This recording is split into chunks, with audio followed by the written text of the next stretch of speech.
4 Tirania de Aço Capítulo 306 Briga de Gatos. Terceiro. Enquanto Berengar estava na guerra, um homem estava em Cufestein trabalhando excepcionalmente duro para cobrir a ausência do rei. Esse homem era o chanceler Otto von Graz.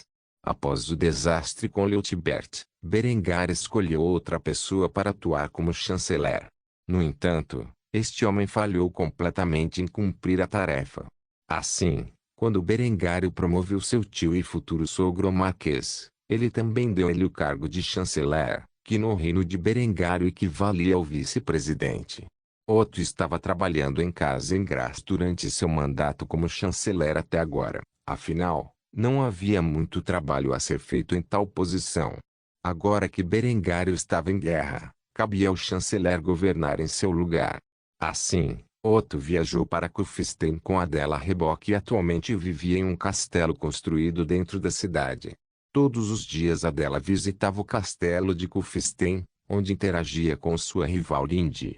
Ela também brincava com sua querida amiga e prima Henrietta, que acabava de entrar na adolescência. No momento em que Adela estava em uma reunião com a Linde, as duas jovens estavam tendo uma discussão séria agora que estavam sozinhas pela primeira vez em muito tempo. Adela tinha uma expressão calma no rosto quando começou a castigar Linde por seu comportamento que resultou em outro filho antes que a própria Adela pudesse se casar com seu noivo. Você não podia evitar, não é?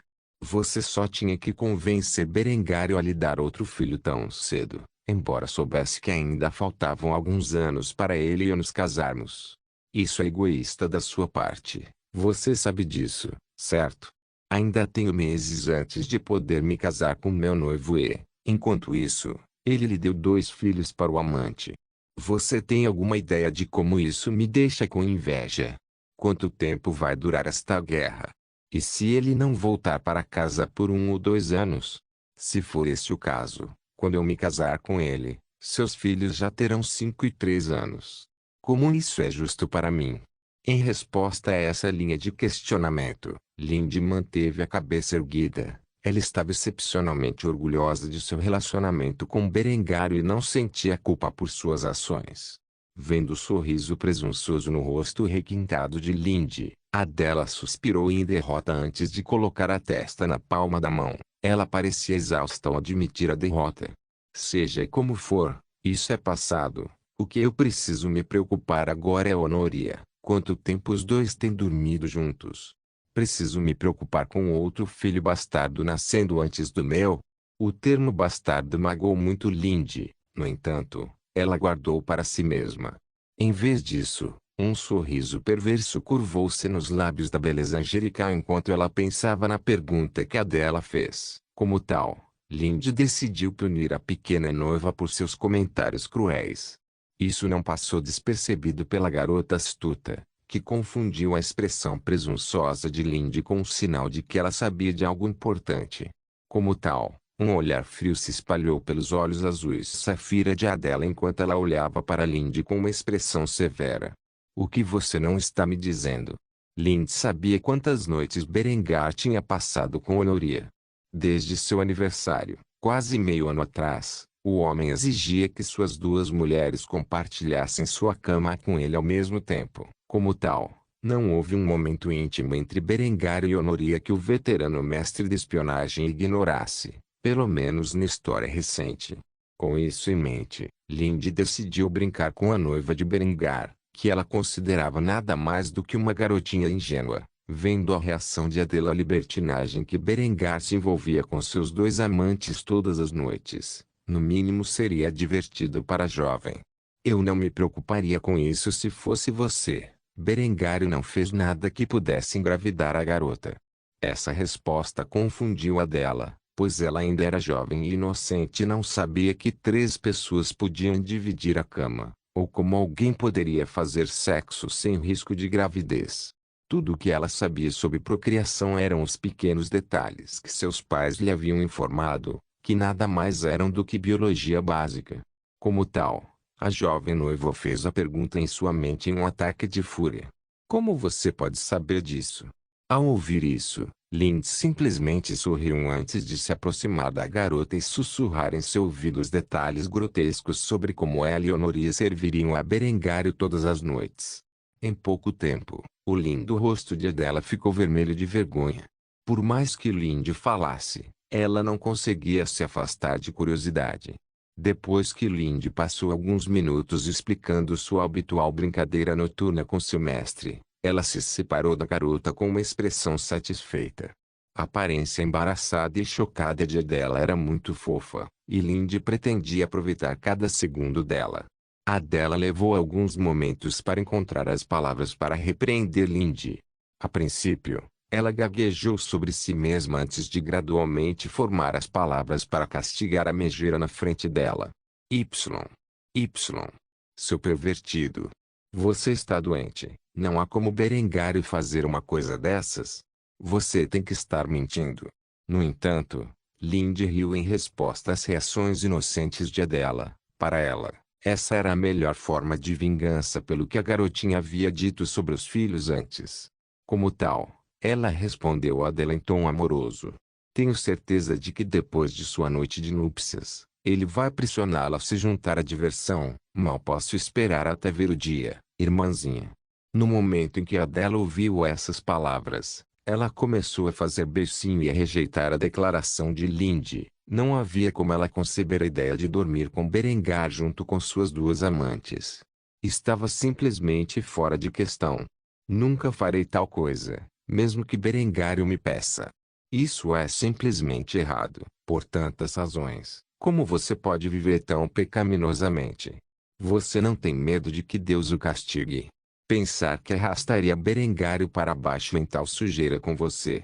Esse comentário só fez Lindy rir ainda mais. Esta declaração era muito engraçada para ela. Como tal, ela riu tanto que quase desmaiou. Após mais de 30 segundos de riso, a jovem finalmente começou a se acalmar e enxugou as lágrimas dos olhos. Adela, é claro, ficou furiosa com essa resposta e cerrou os dentes enquanto cerrava os punhos enquanto lutava para conter sua ira interior quando perguntou sobre a reação ultrajante de Lindy. O que é tão engraçado? Para isso, Lindy suspirou antes de informar Adela da realidade. Não fui eu quem sugeriu tal coisa. Para começar, Adela achou isso chocante. Se não fosse Lindy, só poderia ser Honoria. No entanto, Adela não culpou imediatamente a jovem princesa. Em vez disso, ela perguntou a identidade do pervertido que primeiro pensou em tal comportamento perverso. Então quem era? Lindy lutou para conter o riso ao antecipar a expressão de Adela ao ouvir a próxima informação. Bem, Berengar brincou sobre a ideia algumas vezes para mim, mas no final foi Honoria quem veio com o plano de dar a ele um presente de aniversário. Eu tinha minhas reservas no começo, mas foi uma experiência bastante agradável. Tenho certeza de que você se juntará a nós em breve. Afinal, posso dizer que você está curioso, não importa o quanto proteste. Depois de dizer isso, Lindy passou por Adela, batendo em seu ombro antes de sair da sala em silêncio. Ao fazer isso, ela deixou Adela sozinha com nada além de sua imaginação sobre tal situação em que ela, Lindy, Honoria e Berengar se abraçaram. Quanto mais Adela pensava nisso, mais sua mente entorpecia, até que ela finalmente saiu de seu estupor. Naquele momento, a pequena noiva fez um voto solene para si mesma enquanto amaldiçoava Lindy em voz baixa. Eu nunca vou permitir que tal coisa aconteça. Apenas observe, vadia.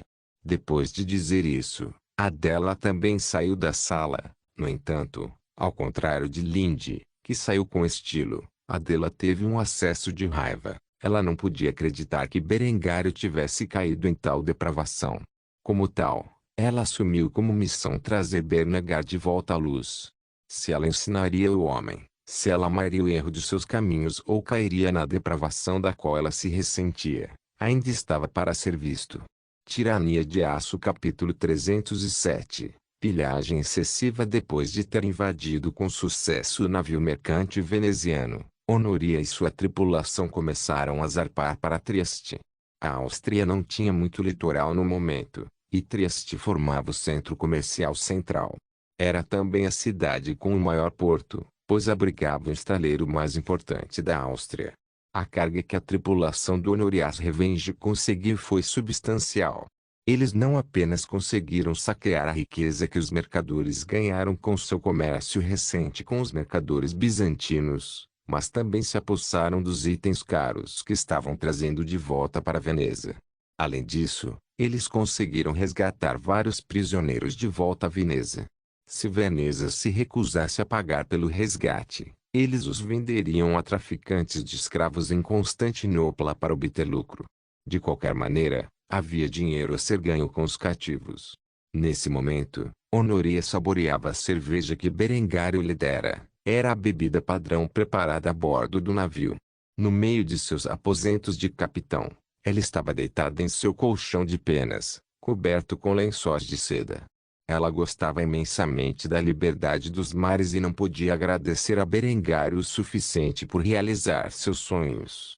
A única coisa que ela lamentava era que seu amante estava em guerra enquanto ela voltava para suas fronteiras. Se não fosse por isso, ela poderia parar em Kufstein para se divertir um pouco com Berengário e Linde. No entanto, os pensamentos de Honoria não duraram muito quando ela ouviu uma batida em sua porta. Como tal, ela se levantou da cama e caminhou até a porta.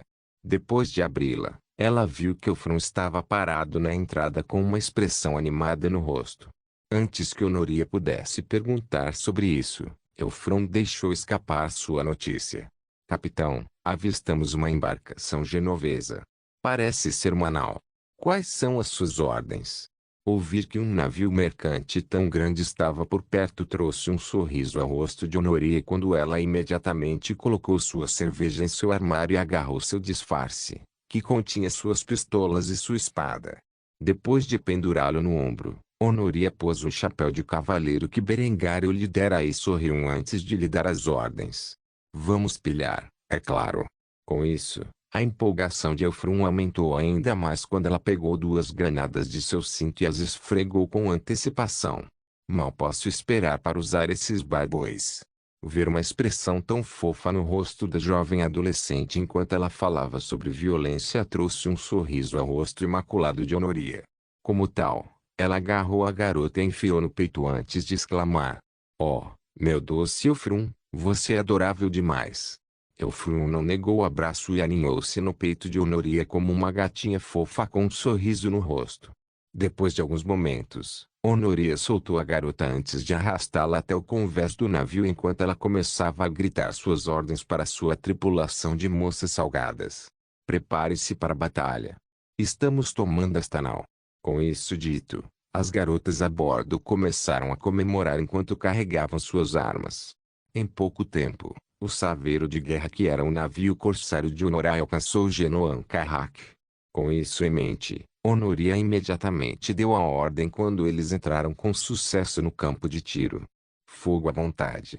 No momento em que Honoria deu este comando, os canhões de 18 lb de comprimento abriram fogo contra a nau com seu tiro certeiro. Não pretendiam aleijar ou explodir este navio. Uma nau era uma embarcação poderosa capaz de viajar do Mediterrâneo ao Báltico e, como tal, valia uma fortuna. Se eles pudessem capturar o navio e consertá-lo, eles poderiam vendê-lo aos bizantinos ou granadinos por uma quantia substancial. Com isso em mente, os canhões dispararam suas sólidas balas de canhão contra a embarcação inimiga. Antes que os genoveses pudessem reagir, eles se viam sendo destruídos. Depois que a primeira rajada de 10 balas de canhão foi lançada no alvo, a tripulação de Honoria rapidamente começou a recarregar as armas antes de disparar os projéteis mais uma vez. A cada bala de canhão, um pouco mais da nau era arrancada, e os marinheiros genoveses eram forçados a esvaziar a água que subia dentro de seu navio. Este era um problema que o navio de Honoria não tinha devido à vedação estanque criada a partir do casco de aço galvanizado. A nau estava quase indefesa do fogo de canhão forçado contra ela pelo navio de Honoria. Afinal, carecia totalmente de armas ofensivas, além de algumas bestas utilizadas pelos marinheiros. Os cerca de 50 marinheiros a bordo do navio genovês dispararam suas bestas contra o inimigo, mas Honoria e suas meninas estavam bem protegidas pela cobertura fornecida pelo casco do navio. Como tal, As mulheres a bordo do Honorias Revenge dispararam suas espingardas repetidas contra os marinheiros inimigos. A taxa de tiro, o alcance efetivo e o dano que essas armas eram capazes eram muito superiores às bestas usadas pelos marinheiros genoveses. Em pouco tempo, metade dos marinheiros genoveses estava morta e eles começaram a hastear a bandeira branca. Concluída a estação, desarmaram-se, e a tripulação de Honoria baixou as tábuas, onde rapidamente abordaram a embarcação. Depois de fazer isso, eles começaram a conter os marinheiros genoveses sobreviventes. A tripulação do nau ficou surpresa ao ver que os piratas que os atacaram eram todos mulheres. Como tal, o capitão do navio começou a latir para as moças que haviam atacado seu navio. "Qual de vocês vadias está no comando?" No momento em que ele disse isso, Honoria apareceu diante dele com um sorriso cruel no rosto. Ela chutou o homem no estômago em resposta à sua declaração antes de informá-la de seu estado. "Eu sou a capitã Valéria Zonara, corsária licenciada pelo Reino da Áustria para combater os inimigos de Sua Majestade o Rei Berengário. Você me mostrará algum respeito." O homem estava apenas começando a se recuperar da reação violenta quando cuspiu no chão antes de xingar ainda mais a mulher. "Fodidos austríacos! Eles agora têm mulheres fazendo trabalho sujo. Vocês, malditos bárbaros, deveriam aprender o seu lugar." Honoré olhou ferozmente para o capitão do navio genovês. Esses marinheiros não tinham respeito pelas mulheres ou pelo povo de Berengário e, como tal, precisavam aprender uma lição. Assim, uma ideia diabólica se formou na mente da princesa enquanto ela latia suas ordens. "Eufrum." Com isso, a garotinha imediatamente se levantou de seu lugar e saudou Honoria. "Sim, capitão." Um sorriso perverso se formou no semblante imaculado de Honoria quando ela perguntou a Eufrum a pergunta que tinha em mente. "Você acha que tem uma granada que cabe na boca desse homem?" Eufrum passou do estado de choque para um estado de excitação ao corresponder ao sorriso malicioso de Honoria antes de remexer nos bolsos. Ao fazer isso, ele encontrou uma pequena bola de aço cheia de pó explosivo e um fusível. No momento em que puxou o pequeno dispositivo explosivo, a menina pulou de alegria ao se aproximar do capitão genovês e enfiar a granada em sua boca com o pavio para fora. Depois de fazer isso, ela olhou para Honoria, que acenou com a cabeça em resposta. Ao ver isso, Eufrum acendeu o fusível com seu isqueiro antes de se afastar da zona de explosão. Os olhos do capitão arregalaram-se ao tentar gritar por socorro, mas não adiantou. A granada ficou alojada no seu maxilar. Não conseguiu cuspi-la rapidamente. Nem os seus gritos de socorro chegaram aos ouvidos dos seus compatriotas que estavam ligados nas proximidades. Testemunhando uma visão tão horrível, os marinheiros genoveses começaram a gritar para que Honoria parasse. "Misericórdia! Mostre-lhe misericórdia, por favor." Por sorte, o fusível era um fósforo aceso lentamente. Caso contrário, a cabeça do homem já teria explodido. Como tal, Honoré olhou para Eufrum antes de fazer a pergunta em sua mente. "O que você acha? Devemos mostrar misericórdia?" Com isso, a garotinha começou a fazer beicinho. Ela queria ver a cabeça do homem explodir, puramente por razões científicas, é claro. No entanto, depois de pensar sobre isso, a garota achou que poderia ser um pouco cruel e arrancou a granada da boca do homem antes de jogá-la no mar. Depois de fazer isso, Eufrum percebeu que o homem havia literalmente mijado nas calças do medo e, como tal, a garota ficou enojada antes de voltar para o lado de Honoria. O capitão genovês levou alguns momentos para voltar a si antes de olhar para Honoria como se ela fosse o diabo. Enquanto ele olhava para a beleza estrangeira, um sorriso malicioso se espalhou por seu rosto antes que ela se inclinasse e sussurrasse para ele. "Chame-me de vadia de novo, e eu prometo a você que da próxima vez vou continuar com isso, você entendeu?" O capitão genovês teve arrepios na espinha enquanto acenava silenciosamente para a mulher demoníaca à sua frente. Depois disso, Honoria chamou sua tripulação. "Você sabe o que fazer. Coloque-os no brigue e saqueie o navio. O que não pudermos deixar no navio, afinal, estamos levando este bebê para o porto."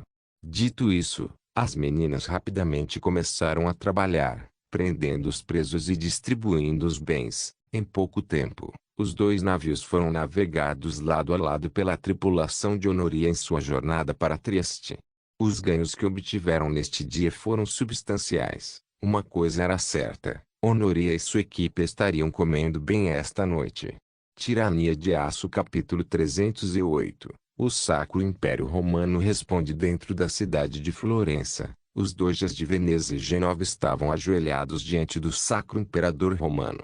O imperador Balsamo Corsini ficou mais do que furioso após o ataque preventivo que Berengário desferiu em seus dois vassalos mais poderosos.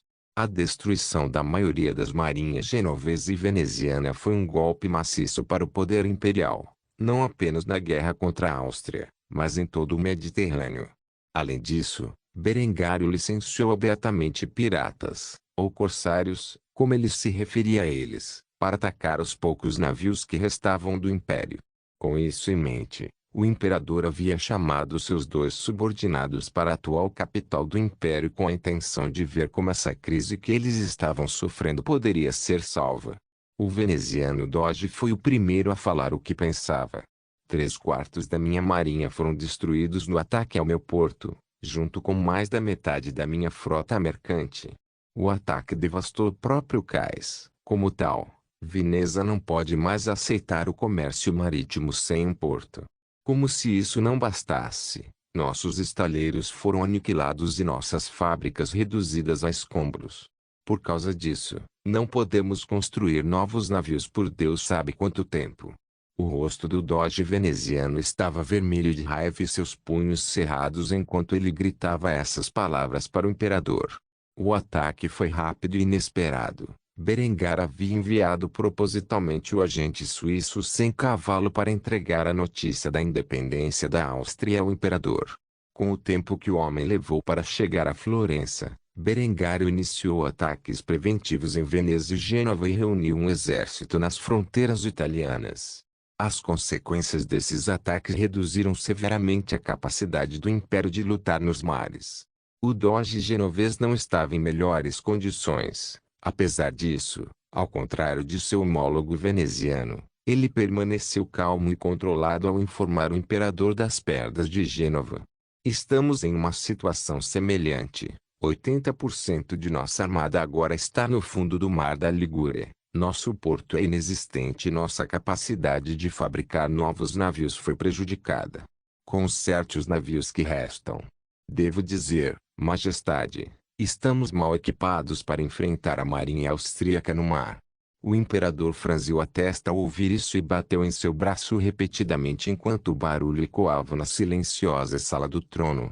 Ele não podia acreditar que tal ataque tivesse ocorrido. Não apenas isso, mas os austríacos agora estavam sitiando Verona enquanto ele falava com seus vassalos. Eventualmente, o imperador reuniu seus pensamentos antes de fazer a pergunta em sua mente. Quantos navios ainda temos? Os doges genoveses e venezianos se entreolharam antes que o doge genovês respondesse à pergunta do imperador. Menos de 300, Majestade. O imperador suspirou ao ouvir isso. Se fosse esse o caso, então o império como um todo tinha entre 300 e 400 navios disponíveis para combate. As perdas que sofreram nos ataques furtivos de Berengário foram um desastre absoluto. Como tal, o imperador fez a seguinte pergunta em sua mente: quantos navios os austríacos têm à sua disposição? O doge veneziano foi quem falou, dando uma estimativa aproximada do poder naval austríaco. Na marinha, cerca de 75. No entanto, também parece haver meia dúzia desses chamados corsários atacando qualquer navio mercante imperial em que possam colocar as mãos. Portanto, é mais perto de 80 no total. O problema é que os navios austríacos são maiores e carregam muito mais canhões a bordo. Não sabemos o número exato, mas eles devem ter milhares de canhões em seus cerca de 80 navios. O imperador agarrou seu braço com força quando ouviu esse relatório. Ele cerrou os dentes enquanto lutava para conter sua fúria interior. Eventualmente, ele se acalmou antes de perguntar sobre informações sobre o poder de fogo que sua frota restante possuía. E por favor diga, quantos canhões temos a bordo de nossos navios? Os doges venezianos e genoveses se entreolharam com medo nos olhos. Os dois homens ficaram com medo de responder a pergunta. Por fim, o General Doge reuniu coragem para revelar a verdade sobre o assunto ao já agitado imperador. Menos de 1.500 no total. Os austríacos podem ter menos navios do que nós, mas seu poder de fogo e velocidade são muito superiores aos nossos. Envolvê-los em um conflito direto é suicídio. Esta não era a notícia que o imperador queria ouvir. No entanto, era real e ele foi forçado a lidar com isso. Como tal, o imperador suspirou pesadamente enquanto colocava o rosto na palma das mãos enquanto lutava para encontrar uma solução para a crise que enfrentavam. Quais são as chances de sermos capazes de atacar seus navios? Se pudermos retribuir o favor e prejudicar sua economia, certamente poderemos virar a maré da guerra. Em resposta a esta pergunta, o veneziano Doge estava longe de ser calmo sobre este assunto, pois ele imediatamente se opôs à viabilidade da ideia. Impossível. Os navios mercantes austríacos viajam a uma velocidade incrível. Eles são capazes de atingir quase 3 vezes a velocidade de nossos navios. Não existe um método viável que possamos usar para persegui-los com eficácia. Quando Balsamo ouviu isso, ele começou a ranger os dentes de descontentamento. Parecia que ele estava sem opções neste momento. No entanto, ele se recusou terminantemente a abandonar o aspecto naval da guerra com os austríacos e, como tal, começou a pedir sugestões aos dois especialistas navais presentes. Diga-me então, como você sugere que utilizemos de forma mais eficaz nosso poder naval restante?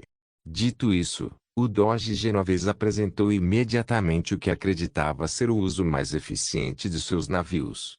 Devemos usar nossos navios de guerra restantes como escoltas para nossos navios mercantes. Com um número tão grande de navios de guerra protegendo nossa frota mercante, os piratas austríacos terão que pensar 2 vezes antes de atacá-los. Tendo ouvido isso, o veneziano Doge assentiu enquanto expressava apoio ao plano proposto. Se não pudermos proteger nossos mercadores, nossa economia desmoronará e não seremos capazes de sustentar o esforço de guerra contra a Áustria. Apoio o plano de ação de meu homólogo genovês. Foi possivelmente a primeira vez que esses dois homens concordaram em algo e, como tal, o imperador ficou bastante surpreso. Assim, ele suspirou pesadamente antes de tomar uma decisão. Faremos o que você sugere então. Gostaria de ver como esses corsários são ousados quando uma escolta naval protege nossa frota mercante. Depois que isso foi dito, os dois doges acenaram com a cabeça em firme resolução. Eles transmitiriam imediatamente as ordens aos navios de guerra restantes para proteger os comboios mercantes a todo custo. Assim, o imperador dispensou seus 2 vassalos para que fizessem os devidos preparativos. Quanto ao imperador, suspirou pesadamente ao pensar nos inúmeros problemas com a guerra pela independência austríaca. Enquanto ele estava amuado em seus pensamentos, um general entrou na briga e entregou ao imperador um relatório do campo de batalha na Confederação Suíça. No momento em que o imperador terminou de ler o relatório, ele o rasgou em um ataque de raiva enquanto castigava pesadamente seu general. O condado de Chur se rendeu sem lutar. Que loucura é essa? O general curvou a cabeça respeitosamente enquanto tentava apaziguar o enfurecido imperador. Sua Majestade, o condado de Chur é um viveiro de pensamento reformista. Não me surpreende nem um pouco que eles tenham desertado para a causa de Berengar. Se este for o caso em Chur, pode ser uma realidade potencial em outras partes do império que começaram a abraçar a reforma alemã. O imperador lutou para manter sua dignidade ao ouvir essa observação e, por fim, falhou em fazê-lo ao atacar como seu general. Esses malditos hereges. O fato de você se referir a eles como reformistas mostra onde estão suas verdadeiras lealdades. Saia da minha frente antes que eu execute. O general ficou chocado ao ver o imperador se comportar dessa maneira. Ele desconhecia totalmente a conversa que acabara de acontecer e não tinha como saber que a má notícia que trouxe ao imperador era apenas a cereja do bolo. Apesar de suas reservas quanto aos maus tratos, ele apenas se curvou respeitosamente em resposta ao pedido do imperador. Com sua partida, o general deixou as palavras: "Como você comanda, Sua Majestade?" No final, o imperador foi deixado sozinho, fervendo de raiva, enquanto seu mundo começava a desmoronar ao seu redor. A verdade é que, com metade do império já envolvido em conflito, o imperador não estava pronto para travar uma guerra com a Áustria. Os italianos ainda não haviam reunido todo o seu exército e 50.000 austríacos já estavam sitiando Verona. Quando os italianos pudessem reunir suas forças para combater a ameaça, metade do norte da Itália provavelmente seria tomada pelo exército real austríaco. O imperador pode se irritar rapidamente, mas sabia muito bem que, se encontrasse os austríacos no campo, apenas a morte o aguardava e a seus homens. Com isso em mente, o imperador começou a construir um plano para retardar o avanço austríaco e ganhar o tempo necessário para construir um exército grande o suficiente para conter a invasão austríaca da Itália. Tirania de Aço capítulo 309, pelo rei e pátria. Berengário acordou com os ecos estrondosos dos tiros de canhão vindos de seu acampamento. As armas dispararam no momento em que o sol nasceu no céu sobre a cidade de Verona. No seu exército de 50.000 homens, Berengar dispunha de 3 brigadas inteiras dedicadas à artilharia, num total de 12.000 homens e 210 canhões de campanha. Se alguém levasse em consideração todo o seu exército, Berengar tinha um total de 5 brigadas de artilharia, 2 das quais estavam atualmente localizadas na Confederação Suíça junto com a Delbrand e o resto de suas forças. Dos 75.000 homens, 20.000 deles foram dedicados à artilharia, com os 55.000 restantes sendo uma mistura de infantaria e cavalaria. Isso significava que Berengar tinha um total de 350 peças de artilharia em todo o seu exército, sendo a maioria delas 1.417 canhões de 12 libras. Com esses 210 canhões posicionados no atual exército de Berengário, que tinha uma cadência de tiro de 1 tiro por minuto, ele era capaz de bombardear uma região com 12.600 projéteis explosivos em 1 hora. Como tal, as muralhas da cidade de Verona caíram antes que a população que ali residia tivesse tomado o café da manhã. Enquanto a parede norte desmoronava com o bombardeio infernal, Berengar permaneceu entre suas forças, vestido com sua armadura de placas preta dourada de 3/4. Ele segurou seu burgonete debaixo do braço enquanto se dirigia a seus soldados reunidos no campo. Homens da Áustria, temos muitos objetivos aqui na Itália, e isso não é simplesmente forçar o imperador a reconhecer a independência da pátria.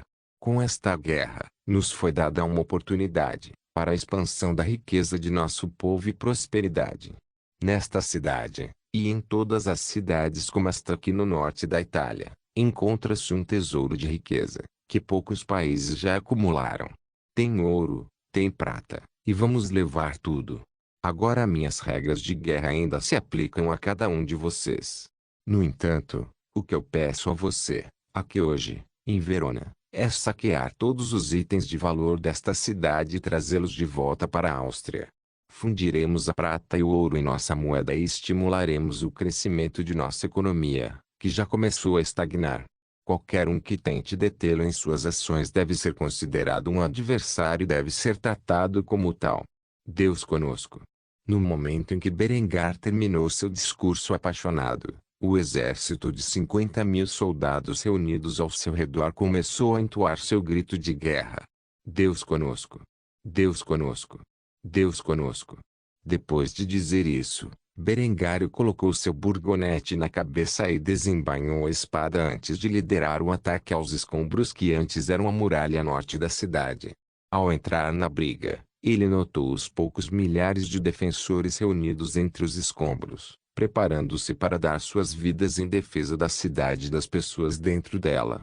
Como tal, Berengário parou e permitiu que seus soldados formassem fileiras, onde um batalhão de granadeiros disparou contra a multidão. No momento em que o fizeram, os projéteis de chumbo encontraram seu caminho para baixo e para os homens que se reuniram diante deles, perfurando suas armaduras de ferro como se fosse uma faca passando por manteiga e, com isso, transformando suas armaduras em peneiras sangrentas. Para garantir, os granadeiros seguiram a saraivada lançando suas granadas contra o inimigo. Depois que 1000 granadas foram deixadas de pé, foram explodidas junto com seus camaradas caídos ou colocadas em uma condição imprópria para a batalha. Em questão de segundos, a única coisa que estava no caminho dos austríacos foi duramente derrotada. Em resposta a isso, o batalhão que havia disparado recarregou suas armas, enquanto os outros batalhões de infantaria avançavam para a briga. Berengar ficou para trás entre seus granadeiros enquanto permitia que eles recarregassem suas armas em questão de segundos com seus tubos de carregamento rápido.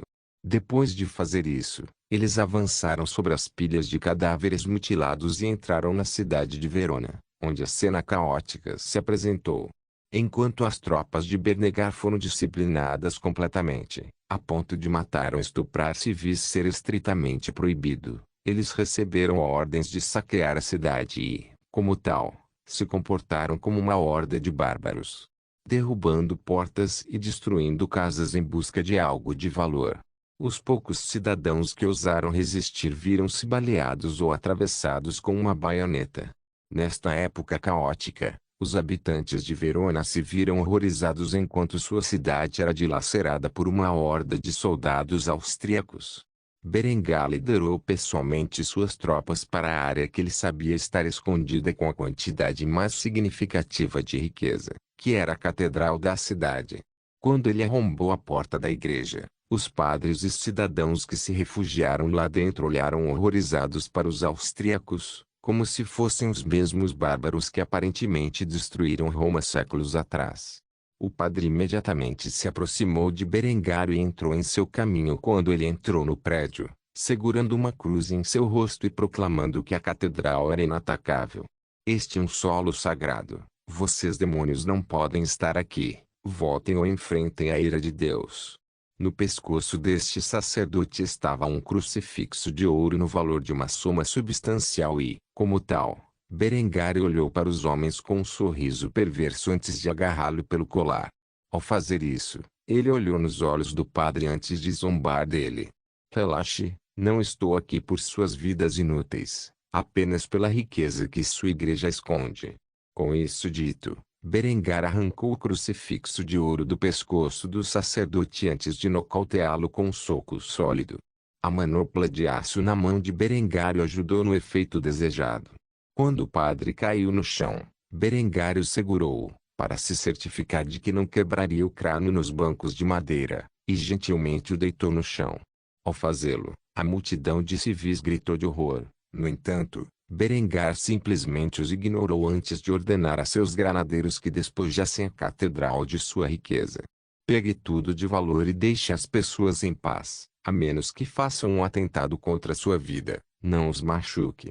Com isso dito, os soldados austríacos começaram a derrubar os crucifixos, esconder os cálices e até mesmo derrubar a estátua de ouro do próprio Cristo, antes de carregá-la. Depois que tudo de valor da igreja foi apreendido, Berengar e suas tropas deixaram a catedral em estado despojado, com os civis lá dentro chorando como crianças. Um exército de 50.000 homens não demorou muito para saquear tudo de valor na cidade de Verona, e eles viraram a cidade de cabeça para baixo no processo.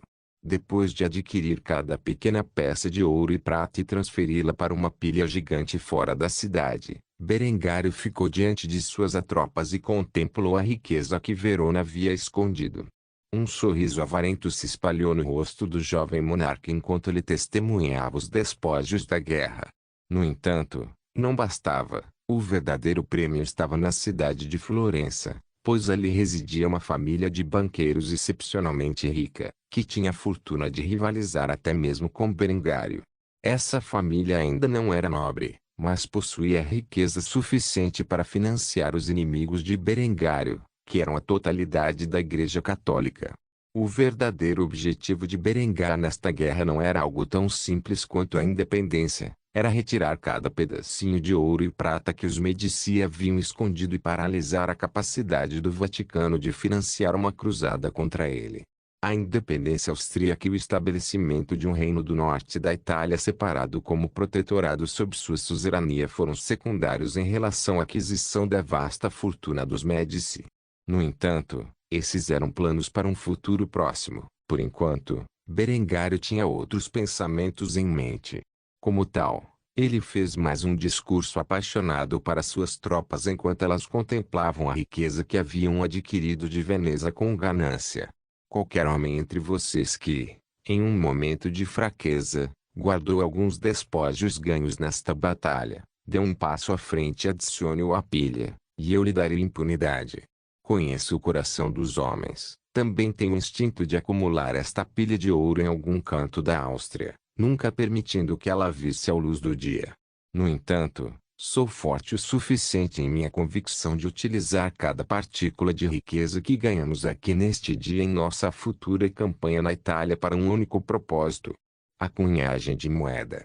Não vou mentir para você, nosso reino enfrenta uma estagnação econômica. Não há ouro e prata suficientes para todos, para encher os bolsos dos austríacos que trabalham todos os dias por um futuro melhor. Esta riqueza não se destina à minha fortuna pessoal, mas à prosperidade de todos os austríacos. Então, aqueles entre vocês que esconderam alguns dos ganhos que encontraram nesta cidade, imploro mais uma vez que deem um passo à frente e acrescentem a pilha, se não por vocês mesmos, pelo bem do reino. Houve silêncio por algum tempo até que um homem em particular se adiantou. Este homem era o capitão Arwaldi, era um homem respeitado pelos soldados sob seu comando. Como disse Berengário em um momento de fraqueza, ele havia escondido uma pequena bolsa cheia de moedas de ouro dentro dos recipientes de seu cinto. Depois que o homem esvaziou a bolsa de moedas na vasta pilha, não demorou muito para que mais homens o seguissem e esvaziassem sua riqueza escondida na pilha, antes que mais da metade do exército tivesse feito isso até que não faltasse uma única peça de dinheiro. O tesouro permaneceu nas mãos de seus soldados.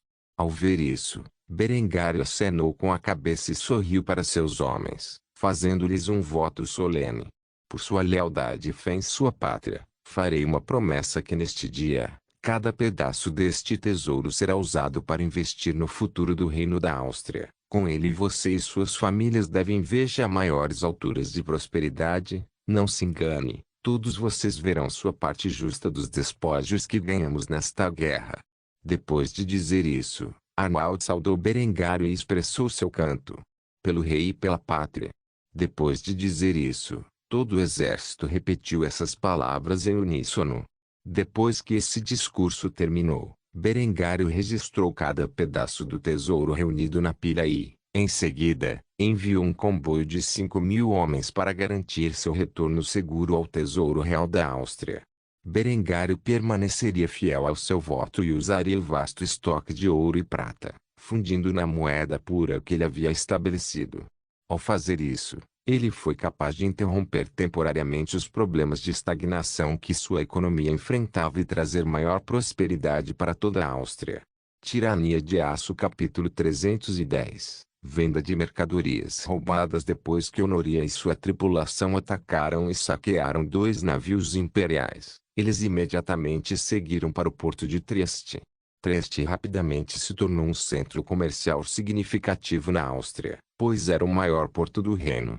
Após vários dias de navegação, Honoria e sua tripulação finalmente chegaram à cidade, onde pretendiam vender os bens que haviam capturado por um preço justo. Como tal, Honoria, com Melissa e Eufron ao seu lado, saiu do navio e começou a procurar no mercado um comprador adequado. O resto de sua tripulação estava esperando a bordo das embarcações, guardando os prisioneiros e esperando por seu pagamento para que pudessem entrar em um pouco de RR. Depois de passear algum tempo pelos mercados de Trieste, Honoria encontrou um comerciante de tecidos. O comerciante granadino ficou surpreso ao ver um grupo de mulheres vestidas com calças e cinturões de armas andando pelo mercado de Trieste. Seu primeiro instinto foi ignorar as 3 mulheres. Felizmente para ele, elas começaram a se aproximar do comerciante e, como tal, ele soltou um suspiro antes de fazer uma fachada amigável. Como posso ajudá-lo? Com isso em mente, Honoria pegou 2 manifestos de embarque que havia capturado dos navios imperiais. Temos esses produtos para vender. Tenho certeza de que você pode se interessar por nossos produtos. O mercador examinou os itens listados nos manifestos. Inicialmente, ele tinha uma expressão monótona. No entanto, quando olhou através de seu conteúdo, seus olhos escuros rapidamente brilharam com avareza.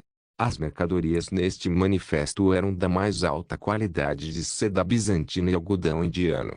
Não era fácil para um comerciante de Granada como ele obter tais itens e, como tal, ele estava muito interessado em trazer os materiais de volta ao Emirado para vender com lucro. Claro, seda e algodão não eram as únicas coisas que atraíam seu interesse. O corante púrpura era o mais atraente de todos os bens que as mulheres tinham a oferecer. Depois de pensar por alguns instantes, o mercador começou a indagar sobre a origem de materiais tão finos. Onde você conseguiu itens tão requintados? Se esses bens fossem roubados, isso poderia causar alguma dificuldade para o homem e, a julgar pelo traje com que essas mulheres estavam vestidas, provavelmente não eram mercadores. No entanto, para a surpresa do homem, Honoria tirou uma carta e entregou ao homem. Este pedaço de pergaminho era a carta de marca e represália que Berengário havia assinado, permitindo que Honoria se envolvesse em pirataria contra os inimigos do Reino da Áustria. A essa altura, o termo corsário havia se tornado bastante notório entre os mercadores do Mediterrâneo. A introdução do corsário por Berengar foi uma ação fortemente criticada por vários estados que tinham costas na região. Apesar desses protestos, muitos comerciantes estavam dispostos a comprar tais mercadorias, pois poderiam ser revendidas a uma taxa substancialmente mais alta em seus países de origem. Como tal, o mercador estava longe de relutar em comprar as mercadorias. Na verdade, foi a seu favor que essas mulheres o encontraram para cercar seus ganhos ilícitos. Depois de pensar por algum tempo, o homem levantou 2 dedos para dizer o preço das mercadorias. Pagarei 10.000 thalers austríacos pelo algodão e pela seda. Quanto ao roxo, estou muito interessado nele, mas o custo é negociável. Ao ouvir a oferta do mercador, Honoria discutiu os custos com seus tripulantes. Acho um bom negócio. É uma quantia substancial e está um pouco abaixo do valor de mercado. Afinal, o comerciante tem que revender a mercadoria para ter lucro. Quanto ao corante roxo, temos 5 quilos da substância, e o corante vale 3 vezes seu peso em ouro. Como tal, devemos exigir guldens em troca dele.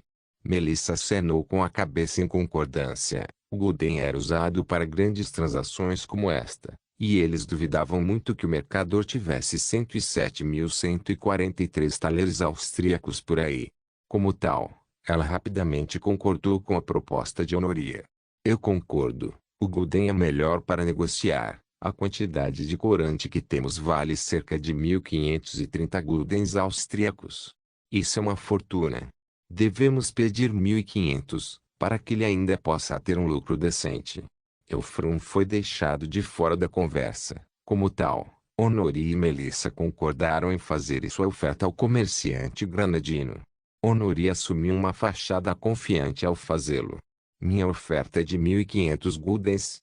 Se você não gostar, tenho certeza que outros comerciantes matariam pela oportunidade de comprar tal estoque de corante roxo pelo preço que ofereci. O mercador conhecia o valor de mercado de uma substância tão preciosa, e poderia ser vendida por um preço ainda maior em Granada do que aqui na Áustria. Afinal, as relações entre Granada e Bizâncio eram no mínimo complicadas, já que o comércio entre as duas nações havia sofrido muito ao longo dos anos. Muito bem, se você transferir os materiais para o meu navio, eu os encontrarei lá com a quantia prometida. É um prazer fazer negócios com vocês, meninas. Dito isto, o homem deu-lhes a informação do local do encontro, e Honoria e os outros regressaram à sua nave, onde começaram a juntar os recursos para o comércio. Apenas com a venda de tecidos e corantes, eles obtiveram um lucro substancial. Se depositados no Banco Nacional da Áustria, eles poderiam retirar a quantia de valor dos guldens austríacos em seu taler equivalente, cerca de 490 thalers austríacos por gulden austríaco. Em pouco tempo, os membros da tripulação de Honoria entregaram as mercadorias em troca de vários baús cheios de talheres de guldens austríacos. Depois de calcular cuidadosamente a mercadoria e verificar se havia alguma falsificação, Honoria aceitou a transação. Depois de retornar ao saveiro de guerra conhecido como Vingança de Honoria, a tripulação se reuniu em torno dos vários baús cheios de grandes moedas de prata e ouro. Eles não podiam acreditar em seus olhos, enquanto contemplavam a pilha de riquezas. A riqueza diante deles foi suficiente para comprar uma mansão para vários membros da tripulação e se aposentar pacificamente.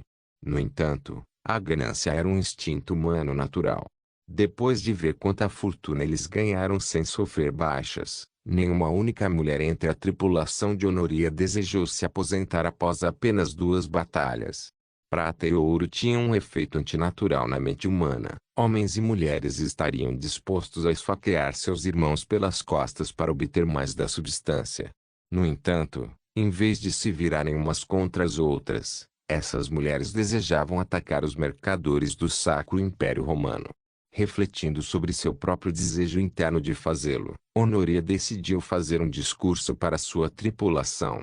Estaremos distribuindo a riqueza que ganhamos para cada membro da tripulação em partes iguais. Somos todos uma família a bordo do Honorias Revenge e, portanto, dividiremos nossa fortuna igualmente. Você pode fazer o que quiser quando se trata de sua riqueza. No entanto, depositarei minha parte no Banco Nacional da Áustria em uma conta em meu nome e aconselho você a fazer o mesmo. É muito mais seguro sob a proteção da coroa austríaca do que escondido em algum canto distante do mundo.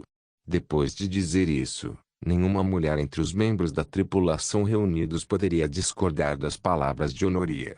Eles eram corsários licenciados pela coroa austríaca e recebiam proteção legal a esse respeito.